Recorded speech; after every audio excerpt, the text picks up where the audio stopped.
जीवित पुत्रिका व्रत या जिउतिया व्रत इस साल 6 अक्टूबर 2023 शुक्रवार को रखा जाएगा। यह व्रत कठिन व्रतों में से एक माना गया है।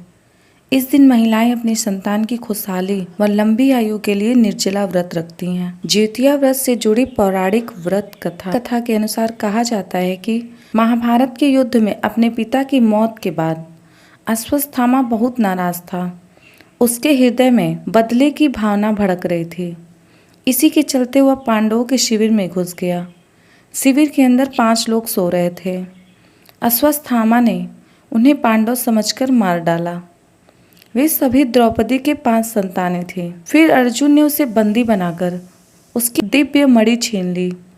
अश्वत्थामा ने बदला लेने के लिए अभिमन्यु की पत्नी उत्तरा के गर्भ में पल रहे बच्चे को गर्भ में ही नष्ट कर दिया। ऐसे में भगवान श्री कृष्ण ने अपनी सभी पुण्यों का फल उत्तरा की अजन्मी संतान को देकर उसको गर्भ में फिर से जीवित कर दिया। गर्भ में मरकर जीवित होने के कारण उस बच्चे का नाम जीवित पुत्रिका पड़ा। तब से ही संतान की लंबी उम्र और मंगल के लिए जिउतिया का व्रत किया जाने लगा। जीवित पुत्रिका व्रत कथा। गंधर्वों के राजकुमार का नाम जीमूतवाहन था। वे बड़े उदार और परोपकारी थे। जीमूतवाहन के पिता ने वृद्धावस्था में वानप्रस्थ आश्रम में जाते समय इनको राज सिंहासन पर बैठाया, किंतु इनका राजपाट में मन नहीं लगता था। वह राज्य का भार अपने भाइयों पर छोड़कर स्वयं वन में पिता की सेवा करने चले गए। वन में ही जीवितवाहन को मलयवती नामक राजकन्या से भेंट हुई और दोनों में प्रेम हो गया। एक दिन जब वन में भ्रमण करते हुए जीवितवाहन काफी आगे चले गए, तब उन्हें एक वृद्धा विलाप करते हुए दिखी। पूछने पर वृद्धा ने रोते हुए बताया, मैं नाग वंश की स्त्री हूँ। मुझे एक ही पुत्र है। पक्षीराज गरुड़ के कौप से मुक्ति दिलाने के लिए नागों ने यह व्यवस्था की है। वे गरुड़ को प्रतिदिन भक्षण हेतु एक युवा नाग सौंपते हैं। आज मेरे पुत्र शंखचूड़ की बलि का दिन है। आज मेरे पुत्र के जीवन पर संकट है और थोड़ी देर बाद ही मैं पुत्रहीन हो जाऊंगी। एक स्त्री के लिए इससे बड़ा दुख क्या होगा कि उसके जीते जी उसका पुत्र न रहे। जीवितवाहन को यह सुनकर बड़ा ही दुख हुआ। उन्होंने उस वृद्धा को आश्वस्त करते हुए कहा,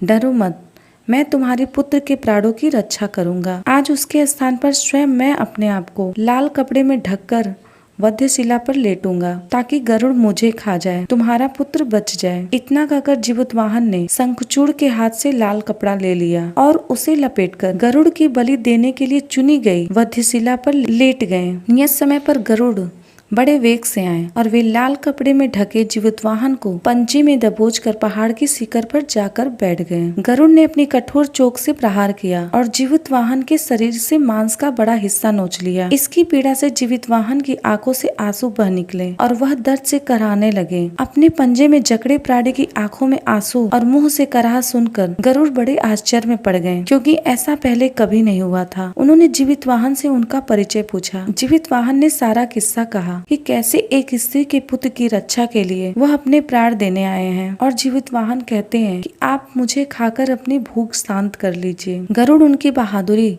और दूसरे की प्राण रक्षा के लिए स्वयं का बलिदान देने की हिम्मत से बहुत प्रभावित हुए। उन्हें स्वयं पर पछतावा होने लगा। वह सोचने लगे कि एक मनुष्य है जो दूसरे के पुत्र की रक्षा के लिए स्वयं की बलि दे रहा है, और एक मैं हूँ जो देवों के संरक्षण में हूँ किंतु दूसरों की संतान की बलि ले रहा हूँ। उन्होंने जीवितवाहन को मुक्त कर दिया। गरुड़ ने कहा, हे उत्तम मनुष्य, मैं तुम्हारी भावना और त्याग की भावना से प्रसन्न हूँ। मैंने तुम्हारे शरीर पर जो घाव किए हैं उसे ठीक कर देता हूँ। तुम अपनी प्रसन्नता के लिए मुझसे कोई वरदान मांग लो। राजा जीवितवाहन ने कहा कि हे पक्षीराज, आप तो सर्व समर्थ हैं।